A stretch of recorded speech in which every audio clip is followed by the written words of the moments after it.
Forecast. I'm Joseph, the host of the UFC Forecast, and I'm giving you guys the final predictions and bets for UFC Jacksonville on ABC 5 going down in Florida. And it's going to be an early card, but now Tatsuro Terra is not even fighting because Clayton Rodriguez missed weight. We had two other fighters miss weight as well. Loik Radzhabov, my underdog of the week. He wasn't able to make weight the second time. I don't even think he even showed up. So that's going to be a catch weight fight. It's still a go. And Jamall Emmers, he was able to make weight the second time. He also missed weight by a pound, but he made weight the second time around. He's good to go. Only fight cancellation is going to be Tatsuro Terra, Clayton Rodriguez. And I know a lot of people are going to be disappointed on that one. I'm very disappointed, and my bets are disappointed as well too, because I was looking to make some money back on Tatsuro Terra by submission. Unfortunately, I'm going to have to look for some new spots at the face-offs, which I have not watched yet. Usually I pre-watch the face-offs before I do the show, but this week I just got home, showered up, poured some drinks, and I advise you guys to pour some drinks too. I got some Pink Whitney, some Trulies. We're going to have some fun here. We're going to make some bets. Loaf's been on one since the early prediction show, so I'm sorry for that. But if you want to see his picks, they're probably staying the same. Just check out that early prediction show that we posted earlier in the week, and you can see Loaf's picks there. And if you want to join the Patreon, we have Platinum Picks, Forecast Forensic, and all of our bets on the Patreon. It's only $5 a month. You're going to make your money back each and every month. $5 per month is very good value for what we're offering. And at UFC 289 in Vancouver, we walked away with over $1,000. And the Patreon members are pleased and they're getting paid as well. So let's get right into these face-offs. I'm stoked to watch these ones. This honestly feels like a pay-per-view. It does. And I think it's going to be in front of a crowd in Florida. And this is a sick main event. Ilia Topuria, one of Lowe's favorite fighters against Josh Emmett. And they're actually shadow boxing here at the face-offs. Topuria is ready to go, man. He is seriously ready to go. And I see him getting that finish super easy. Josh Emmett, he's going to need a lucky shot by knockout to get this one done. But Ilia Topuria, he's wore some shots. He's looked dazed on the feet, but managed to get the job done. I do not see him messing up here. He's going to be en route for a title shot, let's just say that. And I think he might even beat Volkanovski. This guy's the real deal. Only has one decision win over Youssef Zalal in his debut. But since then, he's finished everyone. His last two fights in round two. And if you stay tuned till the end, we're going to have some props of the week for you. Low super high on Ilia Topuria round two this week. Josh Emmett just got finished by Yair Rodriguez in round two by submission. Ilia has 4 knockouts, 5 submissions. He can get it done anywheres, and he's going to dominate Josh Emmett wherever this fight goes. So don't even overthink this one. Ilia Topuria, he's safe to parlay. He's getting this one done by finish at 136. Not much value, but if you're looking for a safe parlay piece this week to make some money, I'd say Ilia Topuria should definitely be in that parlay. And now we're going to get after it with the main event fight between Amanda Ribas and Maycee Barber. And Amanda Ribas is Jacob at We Want Picks' girlfriend. We all know that, but, you know, she's a pretty good-looking girl, and I think she's definitely going to dominate this fight as well. She's been fighting the higher-level competition, but I don't see her getting the finish. This is definitely a decision fight, you know what I mean? Maycee Barber has 2 decision losses, one to the champ, Alexa Grasso, so no shame in that one. And Roxanne Modafferi also beat her by a decision. She's never been finished. Amanda Ribas, you know, she's a decision fighter. She had a big decision win over Mackenzie Dern, Verna Jandiroba. And Amanda's hands looked great last fight. And I just see her being more dominant on the feet here. Better striking accuracy. She's going to have a good takedown defense as well. And if it goes to the ground, she's going to be much more aggressive. She's been in there with the higher level competition. This should be an easy win for her. And I thought this fight was going to be honestly priced a little closer. She's 150 favorite. I definitely think she's going to win, and I'm not going to lie. I have her in a parlay as well.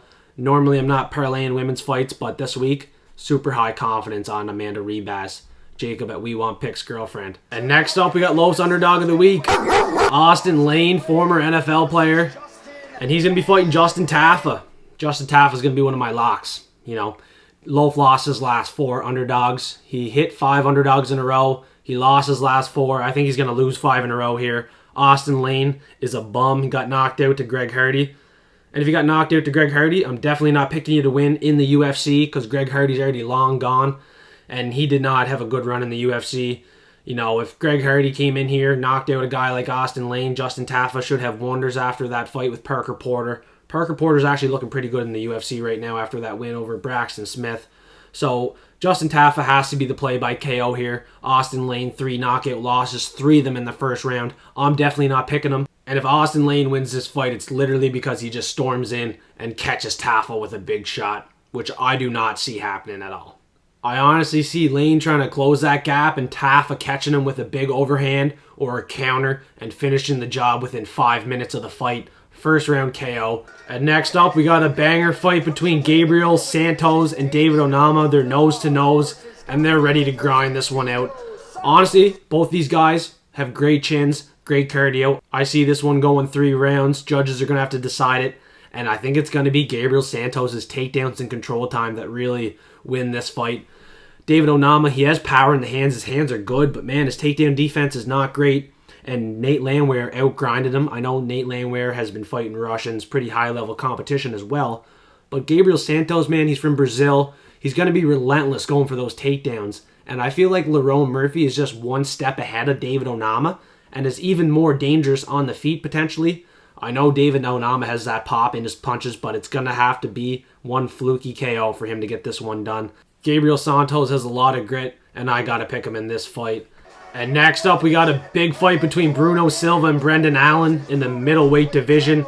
Bruno Silva, man, he is a knockout artist at the least, but on the ground, man, he struggles. 6 submission losses, and we all know Brendan Allen, you know, he's a practitioner on the ground. He has 12 submission wins. He likely gets this one done by sub, right? If GM3 can submit Bruno Silva, Brendan Allen should be able to after that performance over Andre Muniz. You know, 3rd round submission over a submission artist himself. I was very impressed with that fight. And Bruno's going to need that knockout. He really needs that knockout to get this one done because his takedown defense likely won't hold up. He's likely going to get taken down and controlled here. And he likely can't defend the submission. But I really do think, and I'm going to forecast he gets that knockout because Bruno Silva hits like an absolute freight train. And that last fight against Brad Tavares, he was able to get the job done in the very first round. And he was an underdog in that fight. He's an underdog here again. I'm going to make him my pick. And I'm honestly going to put a little sprinkle on him by knockout because that's the only way he's going to get this one done over Brendan Allen, who honestly probably is the safer play. But I love the underdog money on Bruno Silva this week. I don't see many people taking him. And I'll be the one to take him. And hopefully it does me good because he has serious, serious power. And he can knock out a lot of guys in this division. And Sean Strickland and Chris Curtis both knocked out Brendan Allen. Brendan Allen has not looked good against strikers. And now he's going to fight one of the best strikers in the division. I reckon Brendan Allen is getting knocked out here. But you never know. He's coming in as a favorite. Likely gets it done. And next up, we got a very close fight between Phil Rowe, a sizable 240 underdog, against Neil Magny, who kind of looks nervous here. I'm not going to lie, but he's laughing now after that little face-off, which was kind of awkward. You know, he was just kind of looking down, looked nervous, and then he smiles and gives him a big handshake. Phil Rowe has serious power, and Neil Magny needs to play this one safe. He's going to need the takedowns and control time to get this one done. He's going to want to keep distance if he can, but the problem is Phil Rowe pretty well the same size, right? So I see a lot of people taking Phil Rowe. I think that's a great play. Honestly, a good play by KO because I can see Phil Rowe getting Neil Magny up against the fence, just picking him apart, finding the TKO. Probably won't be a stone cold KO, but TKO is definitely live for Phil Rowe. But for my forecast prediction, I'm going Neil Magny for that decision. He looked phenomenal against Daniel Rodriguez. He had a lot of takedowns. He got the control time, ended up finding the submission. And the only guys recently to finish Neil Magny were honestly Shavkat Rakhmonov, Gilbert Burns, and RDA. And all 3 of them would probably dominate Phil Rowe. So Neil Magny's fighting high-level guys, man. This is definitely a step down for Neil Magny, and this is going to be the toughest test to date for Phil Rowe. I'm going with Neil Magny by decision here. Not betting it, because Phil Rowe is live. And next up, we got a high-confidence pick for me and Loaf. Randy Brown against Wellington Turman. And Wellington made weight. He's coming down from 185, but I don't think he's going to have too much success here against Randy Brown, who has a 6-inch reach advantage in this fight, is just looking down at him, and is like just going to pick him apart on the feet, man. Wellington Turman has nothing to offer on the feet. On the ground, you know, he's pretty decent, not going to lie. He's training with Glover Teixeira, And Alex Pereira is also in that gym, which kind of makes me wonder, why isn't he getting better at the striking?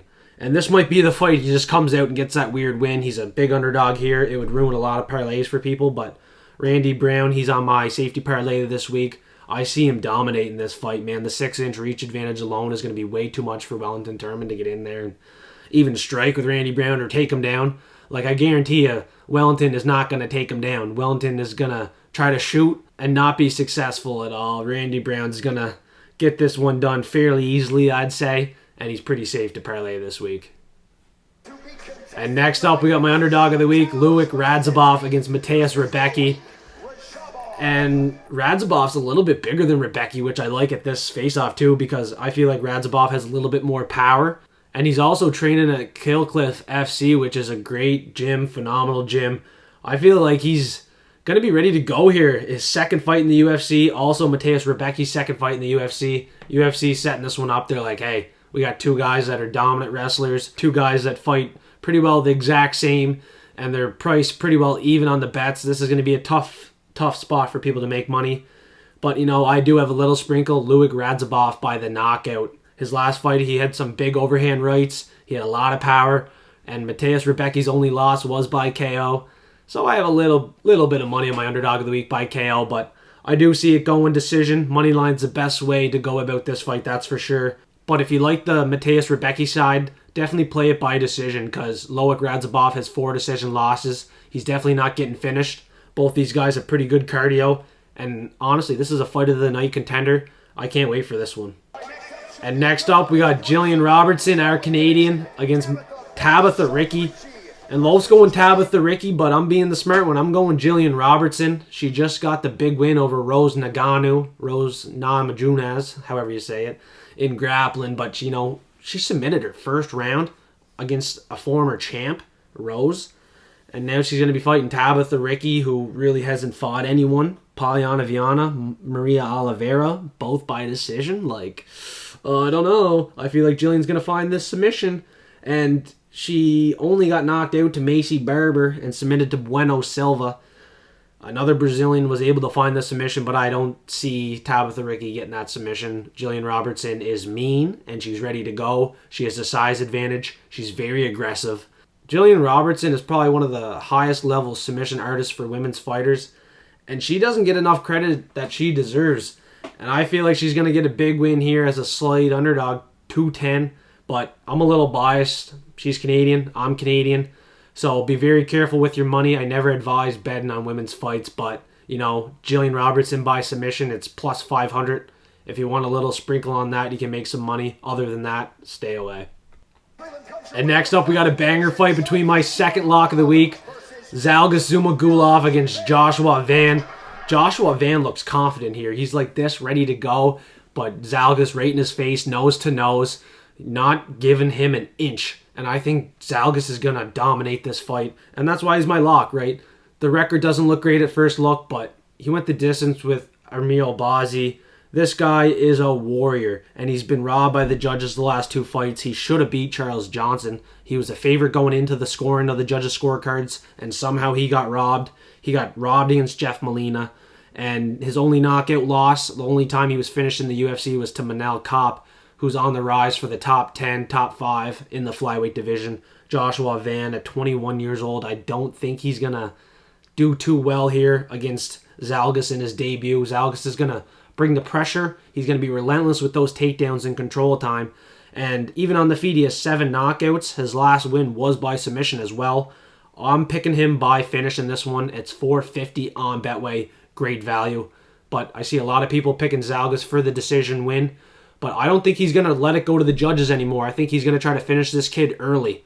And this kid has been finished before. His only loss was by submission against a lower level opponent. And at $4.50, that's a great prop. And I can't believe I didn't make it one of my props of the week this week, because I am actually starting to get more confident in Zhalgas finding this finish. And next up, we got Trevor Peek, Los Lock of the week against Chepe Mariscal. I'm going Chepe. Like, I'm fading Los underdog and lock this week. 100% Los last week did bad. I did bad last week as well, but, you know, Los, lock this week is a knockout or bust fighter. He's pretty green in the UFC, hasn't fought the highest level of guys, and Chepe has fought UFC caliber guys, man. He went the distance with Bryce Mitchell. Like, he's only been knocked out to Yo Anderson Burrito, Gregor Gillespie. Like, these guys are UFC caliber, are literally in the UFC, and Trevor Peek is coming off a win over Eric Gonzalez where he was taken in 4 times and got controlled. I know a lot of people are in the comments saying, oh, he can get up. Watch him get up. And yeah, that's a problem because if he gets up, he's going to still be swinging. He's going to be just bombing shots at Chepe, but Chepe is a world-class grappler. Like, he's going to control Peek. Peek ain't going to be getting back up, right? Chepe has great endurance, great cardio, and he's also going to be dangerous on the feet. This is definitely a spot where I'm not going to be siding with Wolf's lock of the week. This is a sketchy, sketchy fight. And it's priced very close. It was 190, 190. Now Trevor Peek's a slight favorite. And Chepe also has a big decision win over Pat Sabatini and Yusuf Zalal. So, you know, he has some pretty good wins. He's not just losing to these UFC caliber guys. He also beat 2 of them. So this is a tough, tough fight for Trevor Peek. And next up, we got Jamall Emmers and Jack Jenkins. Jack Jenkins was a high confidence pick for me before. He was on my platinum parlay with Islam Makhachev. And I thought he was going to get the finish in his last fight. You know, he was attacking those legs. He was doing some very good boxing, good work in close. But he could not find the finish against a pretty low-level opponent. So I look at that win for Jack Jenkins as not as impressive as it should have been. You know, he definitely should have got that finish. And against Jamall Emmers, just upset Loaf's former lock of the week, Hussein Askabov, in his debut. Askabov, I know, probably fought some pretty low-level guys, but he still was 23-0 and got his first loss to Jamall Emmers. I see Jamall Emmers getting the takedowns, getting the control time, fighting at range, keeping the distance, getting this one done. He had a split decision with GJ Chikazde. Super, super good striker. And Jamall has 100% takedown defense. There's nobody taking him down right now. Jack Jenkins is not that guy. And now that he's in the UFC fighting higher level competition, he's going to have a tough time finding the finish, let alone finding the win. His last 8 fights were all wins, and 5 of those were finishes. But now he's in the UFC fighting high level guys, and I reckon he's going to get another loss inside the UFC. And next up, we got the opener of the card, Cody Brundage and SD Dumas. Dumas from Florida, training with Phil Rowe, and his first fight, you know, not very good, you know. He got submitted to Josh Friend. And he said after the fight he would have won that fight 9 times out of 10. He's super confident, but 9 times out of 10 he would have got submitted again to Josh Friend. And honestly, 9 times out of 10, Cody Brundage is going to finish him in this fight. I don't know why people like the underdog and Cedric Dumas, man. This guy's green as fuck. He's a street fighter. And his takedown defense is not that great. Yeah, he's going to get back up, but man, dear, like, questionable fight IQ. Cody Brundage is a dog. He's finished Dalcha Lengambula, a very tough guy, and I feel like he's going to finish SD Dumas here. Probably by a submission, same way that Josh Frem did. That's how a lot of people are going to be playing it too. It's 262 on Betway, the most likely outcome in this fight. That's how I see this one going. I'm not going to overthink it too much. I don't think too highly of SD Dumas after that last performance. I had some money on him, and I'm pretty sure he was my pick against Josh Frem, but not making that mistake again. This guy is green as fuck. He's a street fighter, and I'm honestly questioning if this guy should even be in the UFC. Hopefully Cody Brundage exposes him, because I'm pretty high on Cody Brundage this week. And before I get into the props of the week here, the locks and dogs one more time. And also join that Discord. It's absolutely free, and you get early and exclusive access in the Discord for the locks, dogs, and props of the week. Join that community. There's a bunch of great people in the chat giving their locks and dogs most weeks. And we want to see you guys in that Discord. Once we hit 500 subs, we're going to give away $500. So eventually you're going to be in that Discord trying to win that $500. We really appreciate that support. So here they are. Lowe's first lock, Trevor Peek. He's 8-0 undefeated. He's going to get this done by KO if he wins against Chepe Mariscal. And Trevor Peek opened as a big favorite. He's now 190, so it's great value. But like I said, if he's getting it done, it's going to be by that KO. And lowest underdog of the week, I'm not agreeing with it since his underdog has lost the last 4. And he once hit 5 underdogs in a row, and I reckon he's going to miss 5 underdogs in a row after this week with Austen Lane, ex-NFL player. And Loaf got him at 237. I see him at 250 right now.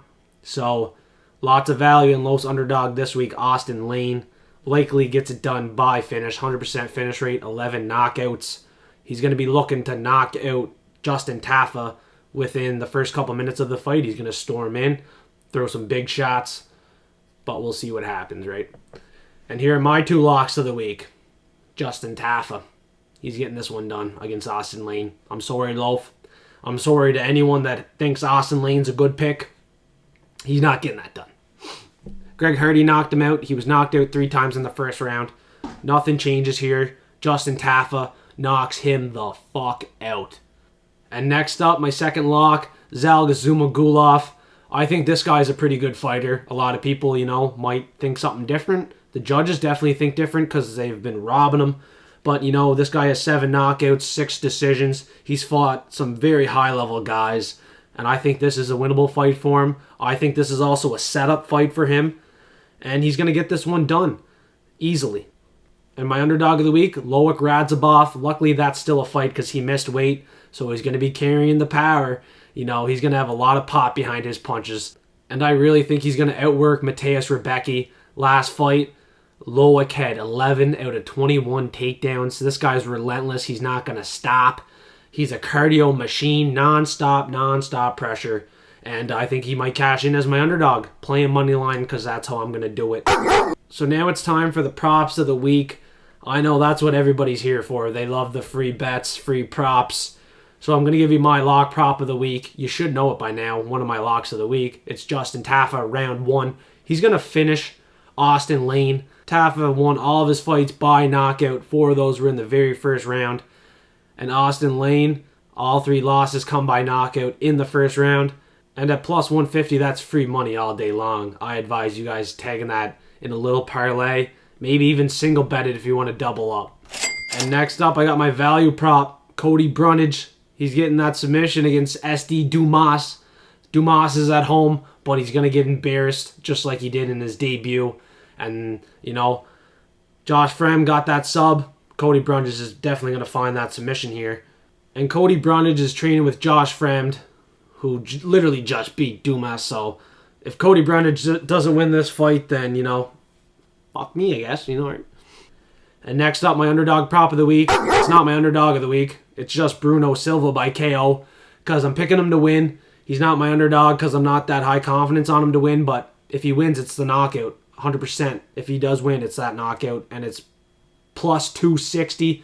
That's great value, and I have a little sprinkle on it already. And the fact that Brendan Allen loses every fight he's in to strikers, just like Chris Curtis, knocked him out. Sean Strickland, knocked him out. And Sean Strickland doesn't even have the most power.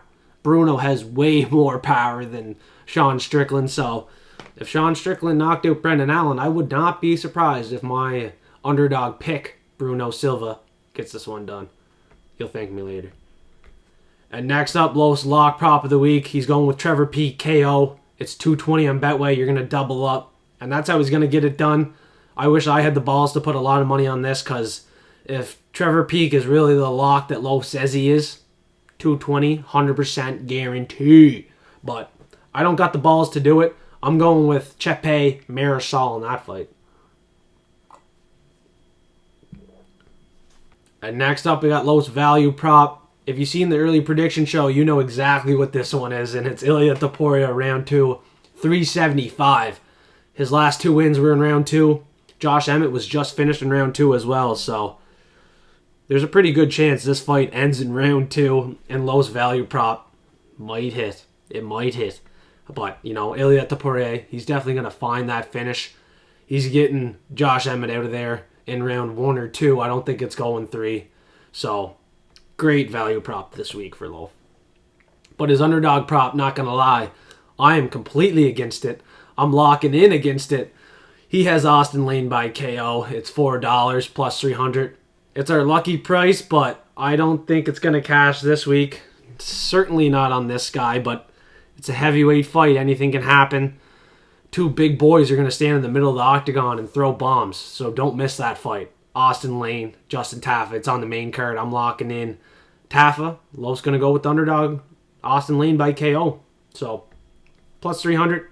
Hit it if you want to, because that's the only way he's going to beat Justin Tafa. That fight is definitely not going the distance. And if you haven't yet, smash that like button, suplex the subscribe button, because I really appreciate that support. You know, it's never easy doing the shows without Loaf, but it's my responsibility to make sure this Friday post-weigh-in face-off show gets out there for you guys, and I don't mind doing it at all, right? So, thanks for tuning in. We'll see you next week. Hope everybody makes some money. And let's do a big cheers before we go. Let's finish this drink right off.